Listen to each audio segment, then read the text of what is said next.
Assembly జరుగుతుంది.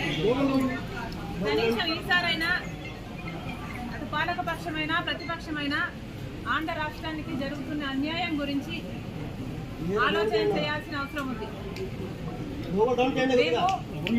ప్రతిపక్ష నాయకుడికైతేనేమి పాలకపక్ష ముఖ్యమంత్రి గారి జగనన్న గారికైతేనేమి లేఖలు రాయడం జరిగింది.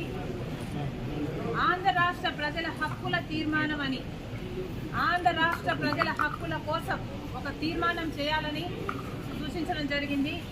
మేము ఎందుకు డిమాండ్ చేశామంటే ప్రత్యేక హోదా ఆంధ్ర రాష్ట్ర ప్రజల హక్కు కాబట్టి, పోలవరం ప్రాజెక్టు ఆంధ్ర రాష్ట్ర ప్రజల హక్కు కాబట్టి, మనకు రాజధాని సాకారం చేసుకోవడము ఆంధ్ర రాష్ట్ర ప్రజల హక్కు కాబట్టి గత 10 ఏళ్లుగా కేంద్ర ప్రభుత్వంలో ఉన్నది బీజేపీ పార్టీ, ఒకటే ప్రభుత్వమే ఉంది. అయినా కూడా ఒక్క సంవత్సరం కూడా మన గురించి ఆలోచన చేసింది లేదు.